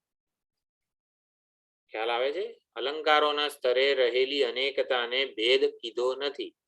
સુવર્ણમાં ભેદ છે? ના. નથી. નથી અલંકારોમાં ભેદ, નથી સુવર્ણમાં ભેદ. તો ભેદ છે ક્યાં? ભેદ એ આપણે નામરૂપમાં. આપણો અધ્યારોપ છે, કલ્પના છે, હમ, એ આપણો ભ્રમ છે. એમ એ ખરેખર વાસ્તવ ભેદ છે જ નહીં, નહીં. પણ ભેદ જેવી કલ્પના અથવા તો ભ્રમ થયો છે આપણને ક્યાં થઈ છે ભેદની કલ્પના? નામરૂપમાં. બુદ્ધિમાં, આપણી બુદ્ધિમાં, આકારમાં થઈ છે. આપણી બુદ્ધિમાં. નહીં, આ થોડું બુદ્ધિમાં થઈ છે. નામ અને આકારમાં નહીં. ચૈતન્ય એને પોતે જ કરી છે. અધિષ્ઠાનમાં, અધિષ્ઠાનમાં, સુવર્ણમાં, પોતે જ કરી છે, અધિષ્ઠાનમાં. ચૈતન્ય. થોડું ક્લેરિટી હોય ને દ્રષ્ટિમાં એવું. હા, દ્રષ્ટિમાં. બરોબર છે. દ્રષ્ટિમાં દ્રષ્ટિમાં ભેદ છે. ભેદ બરોબર છે. મેં જ કર્યો તો ને આમ વાક્ય રચના આવી રીતની છે. વાક્ય રચના જો તમે સાચું જ છે, ભેદ દ્રષ્ટિમાં જે છે, ભેદ દર્શન જે છે એ ખોટું જ છે. અલંકારોની અનેકતાનું સુવર્ણમાં ભેદ રૂપે અર્થઘટન થાય છે. તો ભેદ શું છે? It is an interpretation. ભેદ એ દ્રષ્ટિમાં છે, એ વાક્યને સમજવું કઈ રીતે? ભેદ તો બધાની અજ્ઞાનીની અવિવેકીની દ્રષ્ટિમાં રહેલો છે. આ એક વાક્ય છે. ભેદ એ અજ્ઞાનીની દ્રષ્ટિમાં રહેલો છે. ભેદ નથી અલંકારમાં કે ભેદ નથી સુવર્ણમાં. ભેદ ક્યાં છે? કે જોવા વાળાની દ્રષ્ટિમાં છે. હવે આ વાક્યને સમજવું છે તો ભેદ જોવા વાળાની દ્રષ્ટિમાં આવ્યો કઈ રીતે? મફતનો આવી ગયો? અધ્ધરતાલ હતો આવી ગયો? કઈક કારણ તો હોવું જોઈએ ને. નામ આકારને સાચા માની લીધા, નામ આકારને સાચા માની લીધા અને એની સાથે તાદાત્મ્ય કરી લીધું. અડધો ખાલી પ્યાલો હોય અને તો જે અમુક જણા જોવા વાળા ભરેલો માને કે અડધો ભરેલો છે, અમુક જોવા વાળા એમ માને કે અડધો ખાલી છે. એ ભેદ દ્રષ્ટિ. અર્થઘટન. હા, અર્થઘટન. yes. શબ્દો લઈશું ને તો સમજાશે. હું આ દેહ જેટલો જ હમ હું આ દેહ જેટલો જ મર્યાદિત છું એવું માની લીધું. હમ એટલે બીજો દેહ મારાથી અલગ થઈ ગયો. મેં મર્યાદા બાંધી દીધી કે હું આટલો જ છું. કોણે માન્યું એવું? એ ચૈતન્ય, હા. મેં ચૈતન્ય સ્વરૂપે. પણ એ જે આ જે વિચારે છે, બોલે છે, એ અનંત છે, અપરિચ્છિન્ન છે. એ પોતે સ્વરૂપથી તો અપરિચ્છિન્ન છે, હા. અનંત છે, પણ એને ભ્રમ ઉભો કર્યો. માની લીધું દેહના ગુણો પોતાના ઉપર સ્વીકારી અને માની લીધું કે હું દેહ જેવો જ છું, મર્યાદિત છું, દેહ જેટલો લિમિટેડ છું, સુખી દુઃખી થવા વાળો જેવું બધું માની લીધું એને. એટલે વાક્ય રચના આ છે. અલંકારોના સ્તરે રહેલી અનેકતાનું ભેદ રૂપે સુવર્ણમાં અર્થઘટન થાય છે. એટલે ભેદ એ અર્થઘટન છે, મેન્યુપ્યુલેશન છે, ઇન્ટરપ્રિટેશન છે. ભેદ નામની કોઈ વસ્તુ અલંકારોમાંય નથી, સુવર્ણમાંય નથી. એવી જ રીતે વિભક્તતા, અનેકતા, મર્યાદિતતા, પરિચ્છિન્નતા આવું નથી ઉપાધિમાં, નથી આત્મચૈતન્યમાં. આત્મચૈતન્યમાં પણ અલ્પતા નથી, મર્યાદિતતા નથી, પરિચ્છિન્નતા નથી. અલ્પતા પરિચ્છિન્નતા ઉપાધિમાં પણ નથી. હોય તોય આપણને કઈ લાગતું વળગતું નથી. ભગવાને એવી બનાવેલી છે, જે ભગવાને એવી ને એવી બનાવેલી એની સાથે આપણને કોઈ શું કહેવાય સાલે નહીં. એ વસ્તુ વાંધો નથી આપણને. ઉપાધિ અલ્પ હોય એનો કઈ વાંધો નથી. હું અલ્પ છું ને એ આપણને સાલે છે. ભેદ સાલે છે આપણને. સાલે છે એટલે ખબર છે, નડે છે. ભાઈ I cannot tolerate, I am not happy, I am not comfortable with ભેદ દ્રષ્ટિ. સાલે છે એને આવું કહેવાય. સાલે છે એટલે નડે છે. એમાં હું સ્વીકારી શકતો નથી. આઈ કેનોટ સ્ટેન્ડ ધ ભેદ દ્રષ્ટિ, ડ્યુઆલિટી. યસ. એટલે શું નડે છે આપણને? અર્થઘટન નડે છે, મેન્યુપ્યુલેશન નડે છે. અલંકારોની અનેકતાનું સુવર્ણમાં ભેદ રૂપે અર્થઘટન થાય છે. દેહ અનેક ઉપાધિઓનું, અનેકવિધ નામ આકાર પ્રયોજન વાળી ઉપાધિઓનું ચૈતન્યમાં ભેદ રૂપે અર્થઘટન થાય છે. વૈશેષિકો, સાંખ્યો આ બધા શું અનેક આત્માઓ માને છે. દરેક ઉપાધિનો આત્મા જુદો. સુખ દુઃખ વગેરે જે છે, આ ઉપાધિમાં સુખ જન્મે, જો આત્મા એક જ, એ વેદાંતી જો આત્મા તમે એક જ માનો છો, અભેદ માનો છો, ઐક્ય દ્રષ્ટિ તમે માપમાં કરો છો, તો એક ઉપાધિ નો આત્મા સુખી થાય તો બધા સુખી થઈ જવા જોઈએ ને. અભેદ અભેદ કરો છો ક્યારના. એક દુઃખી થાય તો બધા દુઃખી થવા જોઈએ ને. વિશેષ ચૈતન્ય છે, વિશેષ ચૈતન્ય ને અસર કરે. સામાન્ય ચૈતન્ય જે છે એને એ તો અસંગ છે. વિશેષ ચૈતન્ય અથવા તો ચિદાભાસ છે, એ માધ્યમના કારણે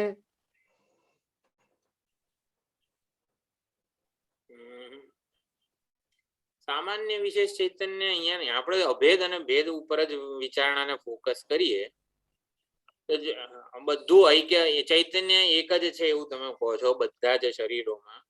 તો એ એક શરીરમાં સુખ જન્મે તો બધાને સુખ થઈ જવું જોઈએ ને. આપણા બધામાંથી મોક્ષ માટે એક જ પ્રયત્ન કરે.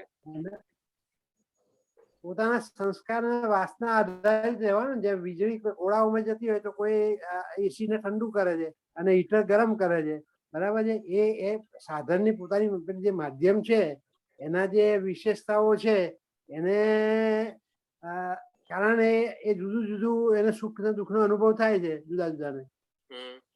દરેક જેમની વિશેષતા જુદી છે. દરેક શરીરના કર્મો કહો, એના વાસનાઓ, એના સંસ્કાર, એનું વર્તન પ્રમાણે ચૈતન્ય જુદું જુદું થઈ જાય ને.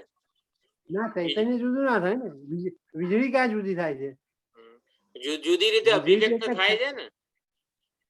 વીજળી હીટરમાં ગરમી ઉત્પન્ન કરે છે અને એસી માં ઠંડી ઉત્પન્ન કરે છે.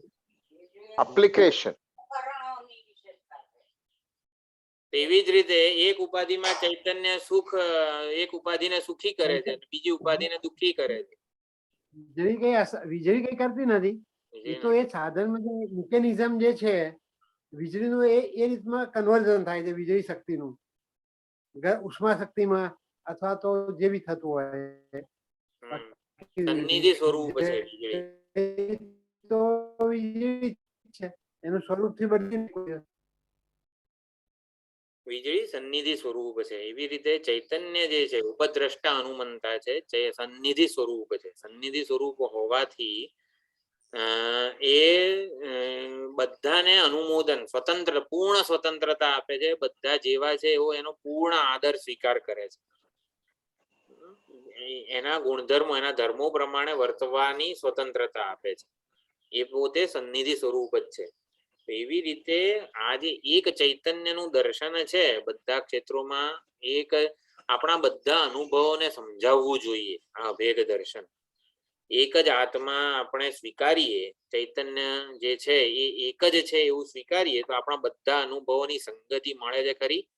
એ આપણે આપણી જાતે મનન કરવું પડે કે જો વૈશેષિકો, સાંખ્યો વગેરે શું માને છે કે ભાઈ દરેક દેહમાં જુદો જુદો આત્મા છે, માટે એક દેહ સુખી જાય છે ને બીજો દેહ દુઃખી થાય છે, ચાલે, વાંધો નહીં. એકને તાવ આવ્યો તો બીજાને નથી તાવ આવતો. આવી રીતે અનુભવને સમજાવે છે પોતાના સિદ્ધાંત પ્રમાણે. તો વેદાંતનો જે સિદ્ધાંત છે અદ્વૈત, કે આત્મ ચૈતન્ય એક જ છે, બધી જ ઉપાધિઓમાં, બધા નામ રૂપમાં એ આપણા બધા અનુભવોને સમજાવવો જોઈએ. તો કઈ રીતે સમજાવે છે એના માટે વેદાંત અનેક યુક્તિઓ પણ આપે છે. આ બધી યુક્તિઓ ચાલી રહી છે બીજા અધ્યાયની આ વલ્લીમાં. એક એક યુક્તિ આપણા જીવનના અનુભવોને સમજાવે છે. એ કઈ રીતે આપણા જીવનના અનુભવોને સમજાવે છે એ આપણે જાતે આવી રીતે શોધવું પડે. તો યથોદકમ દુર્ગે વૃષ્ટમ પર્વતેષુ વિધાવતી, એટલે જેવી રીતે આ જળધારાઓ છે, એક જ જળ રાશિ હોય મેઘમાં, વાદળમાં, પરંતુ જો એ વરસે ત્યારે અનેક પર્વતો પર, શિખરો પર, દુર્ગમ સ્થળો પર વહેંચાઈ જઈને વહેંચાઈ ગયેલું કેવું નષ્ટ પામી જાય છે. વહેંચાઈ જાય, વિભક્ત એટલે ભેદ, એકબીજાથી છૂટા પડી જાય ત્યારે નષ્ટ પામી જાય છે. એક સાથે હોય ત્યાં સુધી કઈ વાંધો નથી, પણ જેમ ભેદ આવ્યો ત્યાં આવી રીતે આત્મ ચૈતન્ય પણ એક જ અપરિચ્છિન્ન છે, છતાં પણ જેને અનેક ઉપાધિઓમાં જ્યારે વિભક્ત માનવામાં આવે છે, વિભક્ત એટલે છૂટું પડી ગયેલું, વિખૂટું પડી ગયેલું, એક ઉપાધિનું જુદું, બીજી ઉપાધિનું જુદું, આવી રીતે જ્યારે વિભક્ત એને માનવામાં આવે છે ત્યારે પછી એમાંથી બહાર નીકળી શકાતું નથી. વેદ દર્શનનો સૌથી મોટો શું છે? મૃત્યુ મૃત્યુમ ગચ્છતિ વગેરે, એ જન્મ મૃત્યુના ચક્રમાં, સંસારમાં આપણને પડી રહેવાનું થાય છે, એમાંથી બહાર નીકળી શકાતું નથી. તો ધર્માન પૃથક પશ્યન એટલે ધર્માન એટલે જે ધારણ કરે છે, એ શરીરને ધારણ કોણ કરે છે? ચૈતન્ય ધારણ કરે છે. ચૈતન્ય એટલે પ્રત્યેગાત્મા. તો પ્રત્યેગાત્મા કો, જીવ કો, તો એને પૃથક પૃથક માને છે. દરેક ઉપાધિઓમાં જે પૃથક પૃથક માને છે, તાન એવ અનુવિધાવતી, અને શરીરના ભેદને આત્માનો ભેદ માની લે છે. અલંકારોની અનેકતાને સુવર્ણની અનેકતા કે ભેદ માની લે છે. એટલે એ પછી આવી રીતે જે શરીરને હું માનીને આ શરીર છોડે, એ પછી બીજા શરીરને ધારણ કરે છે, અને એ પ્રમાણે એક પછી એક અનેક શરીરોને ધારણ કરવામાં જ એ પોતાના જીવનનું એવી રીતે શુભ અશુભ યોનિમાં એનું પરિભ્રમણ ચાલુ રહે છે. दुर्गम का मतलब इधर पर्वत, अनेक दुर्गम स्थानों पर जो बारिश होती है, फोर्ट भी बोलते हैं, फोर्ट, प्रोटेक्टेड प्लेस, ये सब दुर्गा बोलते हैं. हाँ, ऊंचे स्थान ऐसा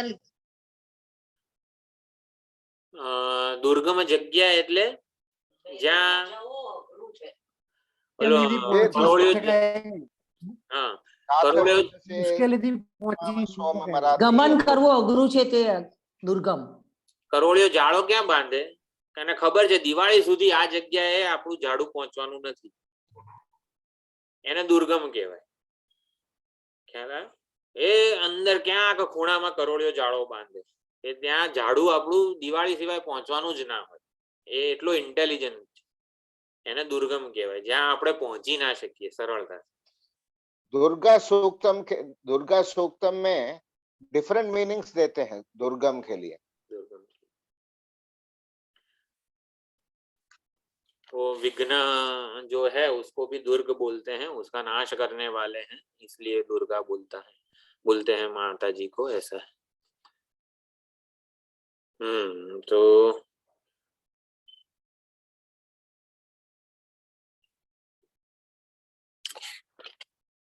અહીંયા આવી રીતે વેદ દર્શનની નિંદા કરવામાં આવી. વિધાવતી એટલે વિકીર્ણમ સદ વિશીર્યતે, એટલે એ નષ્ટ થઈ જાય છે. ધર્માન એટલે શરીરાદિ ધારકાન આત્મરૂપાન, જે જીવાત્મા છે, આત્મા છે, એને ધર્મ કીધું છે. માંડુક્ય ઉપનિષદના આવા અદ્વૈત પ્રકરણ વગેરેમાં પણ આત્મા માટે ધર્મ શબ્દ વપરાયેલો છે. ઉપાસના શિતો ધર્મો જાતે બ્રહ્મણી વર્તતે વગેરે ધર્મ શબ્દ આત્મા માટે, પ્રત્યેક આત્મા માટે ઘણી જગ્યાએ વપરાયેલો છે.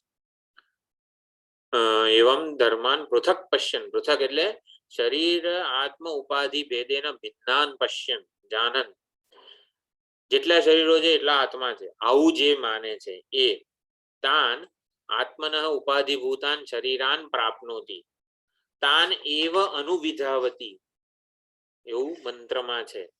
તો તાન એટલે શું? તે આત્માઓને દેહમાં વિભક્ત થઈ ગયેલો જે આત્મા છે એને ઉપાધિ ભૂતાન એટલે કે ઉપાધિ શરીરરૂપી ઉપાધિઓને શરીરોને જ પ્રાપ્ત થાય છે વારંવાર, એટલે કે જન્મ મૃત્યુના ચક્રમાં જ ફસાયેલો રહે છે. શરીરને હું માને, શરીર દેહસ્થ આત્માને જેમ હું માને છે, એક દેહમાં પરિચ્છિન્ન જે આત્મા છે એને જે હું માને છે એ એક દેહથી બીજા દેહમાં આવી રીતે પરિભ્રમણ કર્યા કરે છે. એટલે અહંકાર જ જે છે દેહાભિમાન છે. ટૂંકમાં ભેદ દર્શન એ અનર્થનું મૂળ છે. અનર્થનું મૂળ શું છે? ભેદ દર્શન. ભેદ દર્શનનું મૂળ શું છે? દેહાભિમાન. મનુભાઈએ કીધું કે આ શરીરને હું માનું એટલે જ હું બીજા બધા શરીરોથી જુદો થઈ ગયો. તો આ શરીરને હું માનનારો કોણ છે? અહંકાર છે. અહંકારને જ દેહાભિમાન કહેવાય. તો ભેદ દર્શનનું મૂળ શું છે? અહંકાર છે, દેહાભિમાન છે. દેહાભિમાન જ સર્વ અનર્થનું છેવટે તો મૂળ થતું હોય છે. તો દેહાભિમાન માંથી મુક્તિ એ જ અજ્ઞાનમાંથી મુક્તિ કહેવાય, અથવા તો મોક્ષ પ્રાપ્તિ વગેરે કહેવાય છે. દેહાભિમાનથી મુક્તિ એ જ આપણું લક્ષ્ય હોવું જોઈએ. આપણી દરેક સાધના શ્રવણ મનન નિધિધ્યાસન જપ ધ્યાન ગમે તે હોય દેહાભિમાનમાંથી નિવૃત્ત થવા માટે થવી જોઈએ. દેહાભિમાન પુષ્ટ કરનારી ન થવી જોઈએ. એક આ છેલ્લો 15મો મંત્ર છે. યથોદકમ શુદ્ધે શુદ્ધમ આસિક્તમ તાદૃગેવ ભવતી એવં મુનેઃ વિજાનતઃ આત્મા ભવતિ ગૌતમ.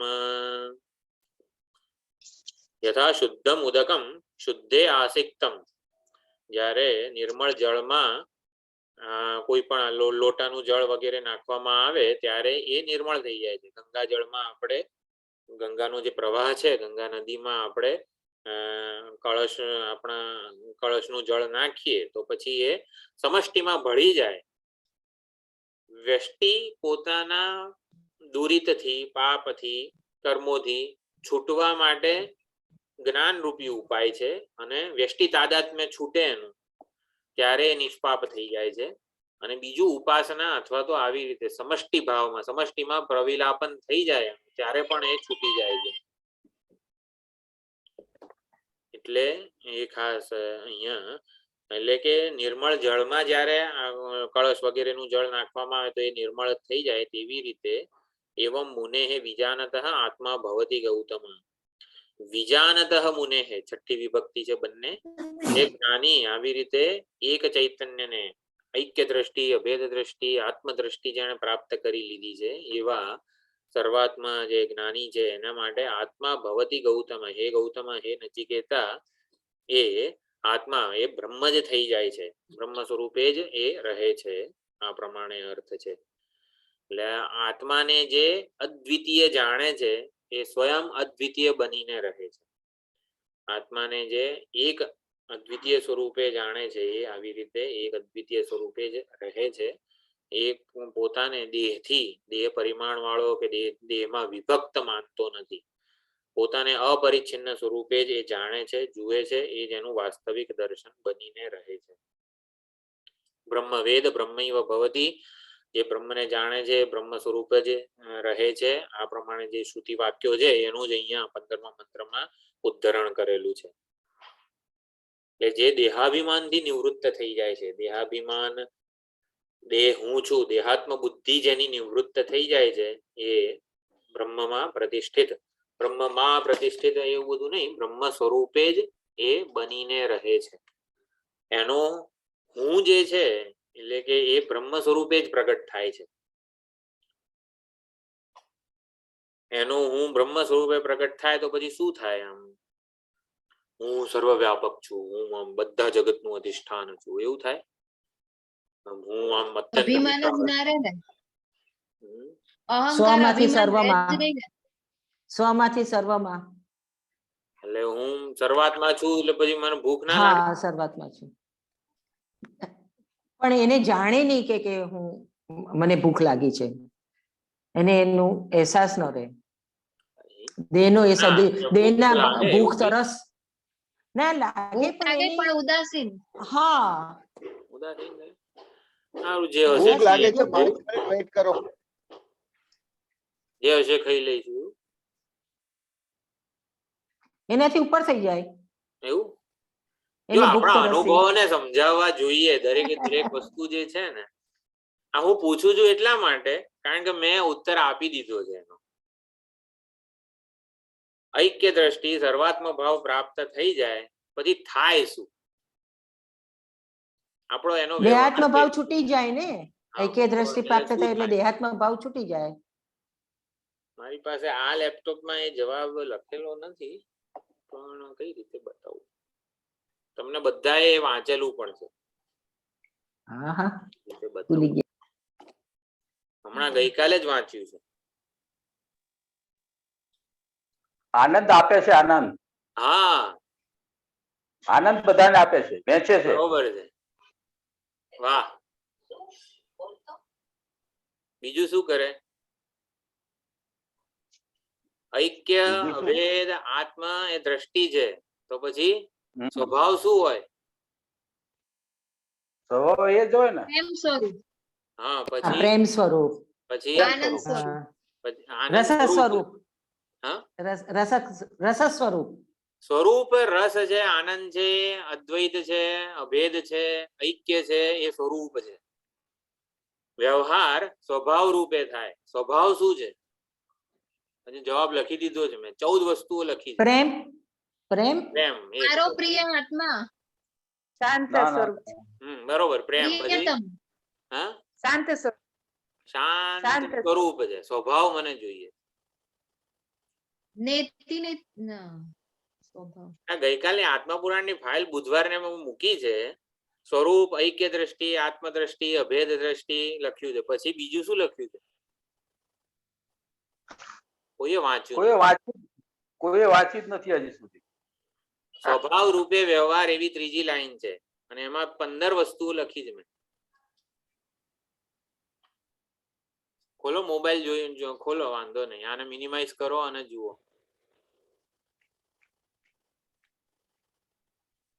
જેને ફાવે પ્રજ્ઞાબેન ને તો ફાવવું જોઈએ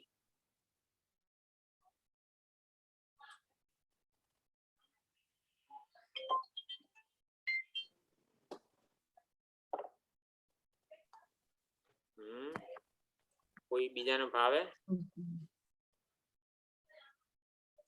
આત્મપુરાણ હા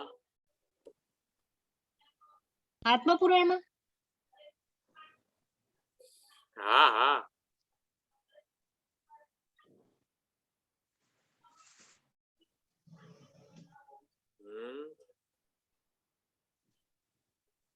તમે કહી દ્યો ને કઈ તો દઉં જ ને એમાં શું છે પછી શોધવાની જે મજા છે ને એ નહીં પછી શોધી લેશું એ મજા વિઝન હા વિઝન ઓફ નોન ડ્યુઆલિટી ખોલો એ ફાઇલ હા હા બોલો એમાં શું શું લખ્યું છે પ્રજ્ઞાબેન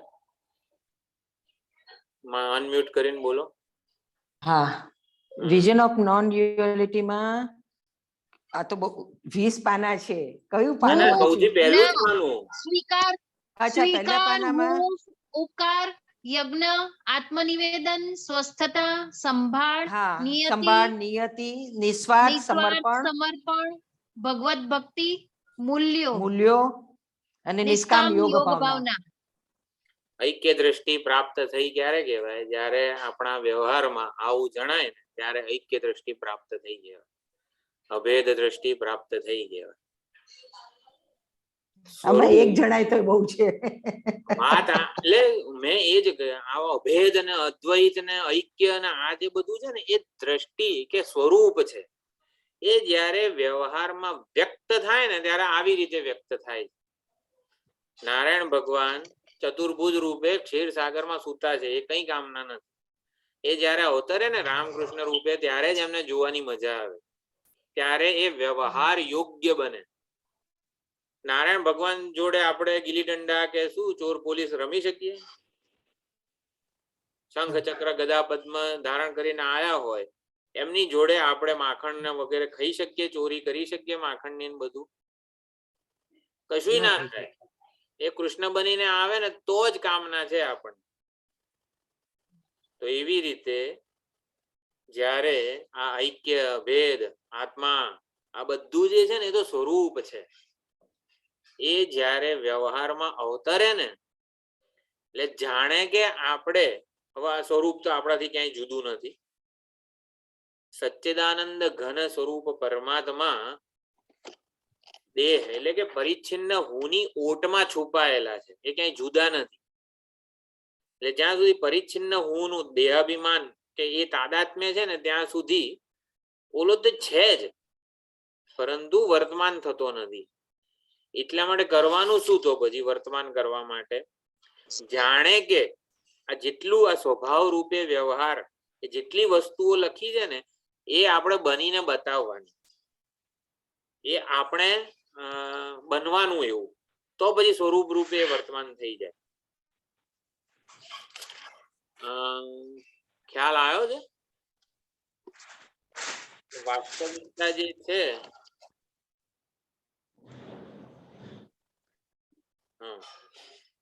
અજ્ઞાન નિવૃત્તિ આને જ કીધી છે.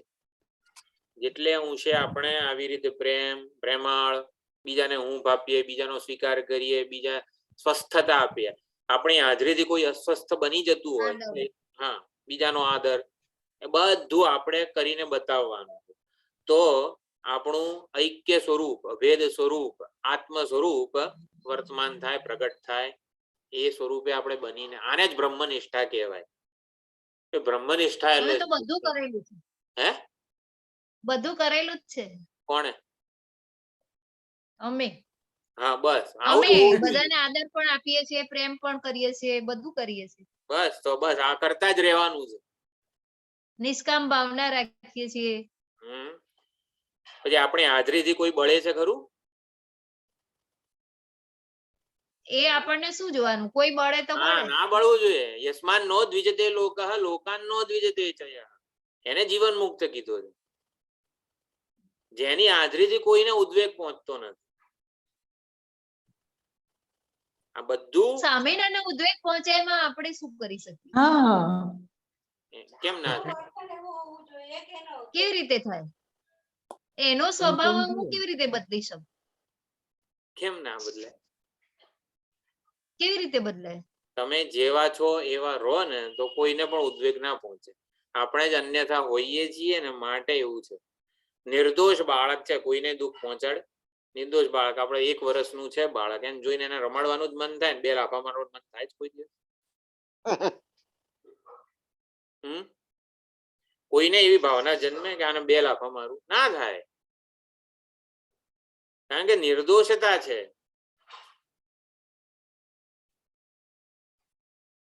એટલે એવું નથી કે આપણે એ કામ કરવાનું બાકી છે. જોનાર વ્યક્તિમાં નિર્દોષતા ના હોય. હે? નિર્દોષ બાળક છે પણ એને જોનારું બધા પણ સેમ ના હોય ને, સરખા ના નિર્દોષ હોય. હું છું એવું આપણે એ રાખીએ. તો અભિવ્યક્ત થાય ને. હું નિર્દોષ બાળક છું. નિર્દોષ તો પ્રેમ બનીને અભિવ્યક્ત રહીએ ને થયા આપણે. કરે ને. નિર્દોષ બનીને નિર્દોષ તો રહીએ. બનીને રહીએ પણ બનાવી તો ના શકીએ ને બીજાને. અરે બીજાની વાત જાઓ તો આપણે જ વાત કરવાની. એ અભિવ્યક્ત આપણે જ થયા નિર્દોષ કરે એ જ બનીને ને. તમે રહેવાનું. કહો છો ને બીજાને ઉદ્વેગ ના પહોંચવો જોઈએ આપણી હાજરીથી, જે પણ આપણે આપણે નિર્દોષ હોઈએ છતાં બીજાને ઉદ્વેગ પહોંચે તો શું કરવાનું? મહાત્મા જેમ મહાત્માની કે હાજરીમાં આપણે મીરાબાઈ ને ઝેર આપ્યું તો પછી નરસિંહ